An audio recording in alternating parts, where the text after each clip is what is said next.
ये बिल्कुल बंद रहता है हमें, क्योंकि हम वोट डालते ना तो वो गोपनीय रहता है, किसी को पता नहीं चलना चाहिए। अब हमारे क्षेत्र में जितने भी वोट चुनाव लड़ रहे हैं लोग, एक पर्ची दी होती है कि नहीं, हमारे पास एक पर्ची, उसमें हमारा नाम लिखा होता है, मतदाता क्रमांक लिखा होता है और हमारी भाग संख्या लिखी होती है। सबसे पहले हम क्या जाएंगे, पीओ फर्स्ट जो अधिकारी होता है उसके पास जाएंगे। पीओ फर्स्ट को मैं ये पर्ची दूँगा और मेरा जो भी आधार कार्ड है, मेरा परिचय पत्र है, ड्राइविंग लाइसेंस, जो मेरी आईडी होती है ना मेरे फोटो वाली, वो इनको मैं दूँगा। और पीओ फर्स्ट क्या करेगा, सबसे पहले उसको देखेगा, उसमें मेरे क्रमांक लिखे हुए हैं तो उन क्रमांक को वो क्या करेगा, उसके पास वोटर लिस्ट रहेगी, उसमें वो चेक करेगा कि मेरा क्रमांक जैसे है 202, तो वो तुरंत 202 नंबर के ऊपर पेज पलटेगा और 202 नंबर के ऊपर मेरा नाम चाहिए। फिर मेरा नाम, ये जो पीओ फर्स्ट होगा वो जोर से बोलेगा, द्वारका प्रसाद। क्या बोलेगा, द्वारका प्रसाद सनोप सांवरमल। तो यहाँ पर एजेंट बैठे रहेंगे। कौन बैठे रहेंगे, गाँव के एजेंट, गांव के लोग बैठे होंगे, जो भी चुनाव लड़ रहे हैं सबका एक एक आदमी यहाँ एजेंट के रूप में बैठा रहेगा।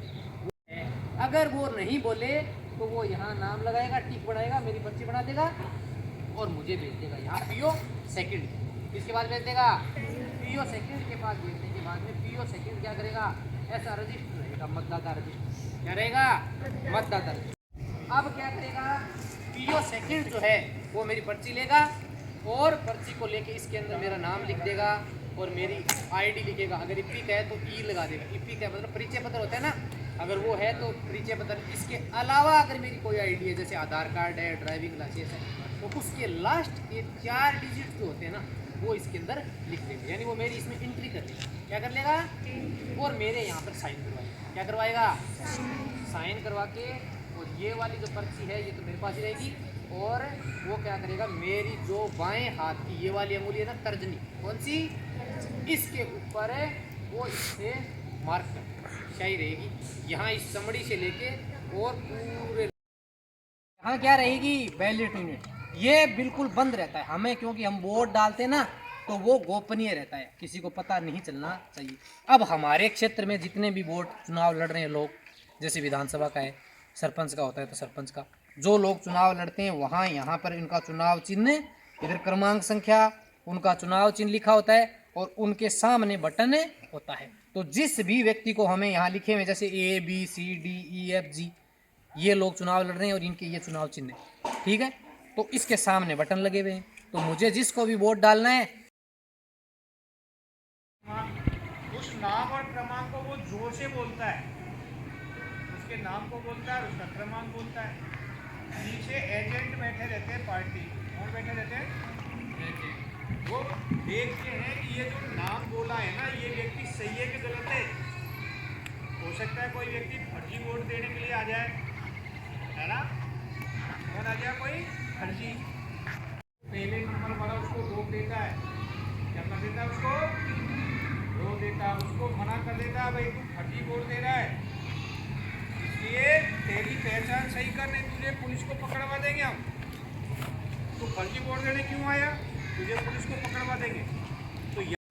तो उससे एजेंट से 2 रुपये की रसीद कटेगी, 2 रुपये जमा करवा। उसके बाद उससे ये कहा जाएगा तू इसको सिद्ध कर, ये राहुल है, दीपक नहीं है। और दीपक से भी कहा जाएगा कि मैं दीपक को तू सिद्ध कर। यदि मान लो वो दीपक ही हुआ तो उसको वोट देने दिया जाएगा, और यदि वो राहुल है तो उसको पुलिस को पकड़वा दिया, ये काम हो गया। यदि वोट सही है तो वो उसको दूसरे नंबर वाले के पास भेज देता है कि भाई ये दीपक सही है। तो दूसरे नंबर वाला क्या करता है, उसकी पर्ची बनाता है। क्या बनाता है, वेद प्रकाश सही है कि भाई ये सही है, फर्जी तो नहीं है। चलो साहब पर्ची बना, चलो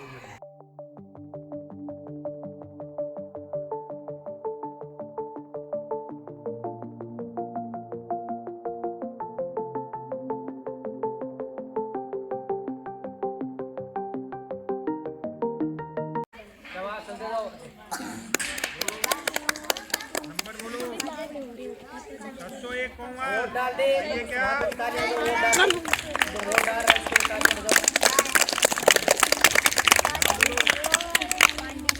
अपना जो भी नाम बोल रहे हो वो जोर से बोलो, सुनाई देना चाहिए। 104 लोकेश। सही है क्या 604 लोकेश? शाबाश। ऐसे एजेंट बोलेगा कि बिल्कुल सही है तो फिर वो आगे वोट डालेगा। प्रदीप नंबर 606 प्रदीप सही है। सही है।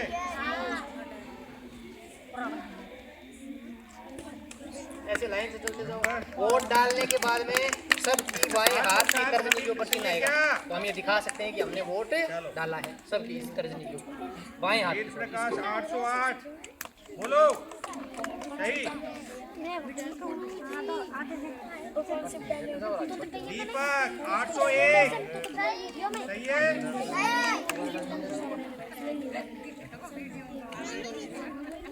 804 पायल अरे बोलो भाई सही है।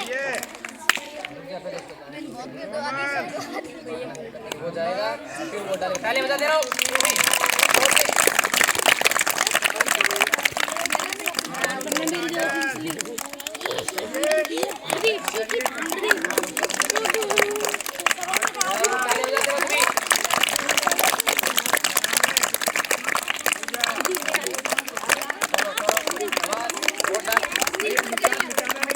अपने घर वालों को दिखाना वोट लेके आए।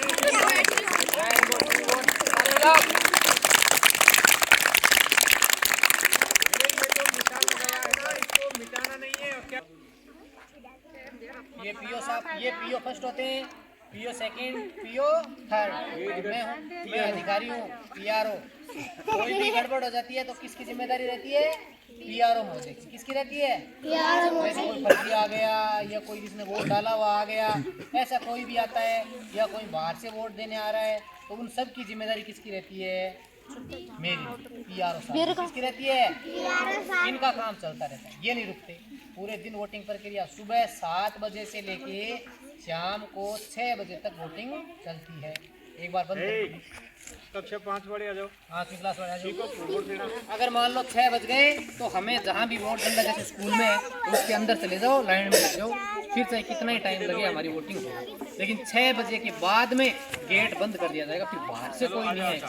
जो अंदर आ गए उन सब का वोट डलेगा। अरे पीओ पर थोड़ी तकलीफ करा रहा है।